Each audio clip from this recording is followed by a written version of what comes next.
أما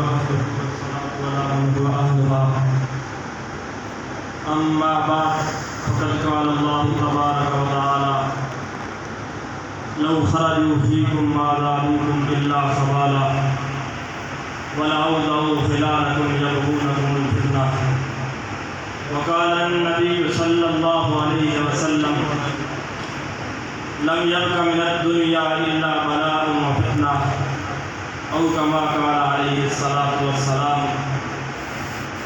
قتل چھپتے تھے کبھی سنگ کی دیوار کے بیچ، قتل چھپتے تھے کبھی سنگ کی دیوار کے بیچ، اب تو کھلنے لگے مقتل بھرے بازار کے بیچ۔ سرخیاں امن کی تلقین میں مصروف رہیں، ہر بارود اگلتے رہے اخبار کے بیچ۔ سخن شناسان محفل، اصحاب کلموں کے تاج اور مستقبل کے مامات علماء کرام، آج میں آپ کے سامنے جس موضوع کو زینت سخن بنانے جا رہا ہوں وہ ہے دور حاضر کے دجالی فتنے۔ عالی وقار زیر بحث موضوع دراصل پکار ہے اقتصاد کی، صحیح راہ عمل کے انتخاب کی۔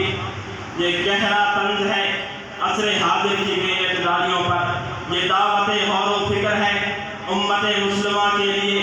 یہ اسرار و رموز کے گلزم عبور کرنے والے آج مائل بدوال کیوں؟ کیسر و کسریٰ کو پاؤں کی ٹھوکر پر رکھنے والوں کے ہاتھوں میں آج کاسہ گدائی کس لیے؟ جذبہ غیرت ایمانی سے گلستان اسلام کو معطر کرنے والے آج اسلام سے بیزار کیوں؟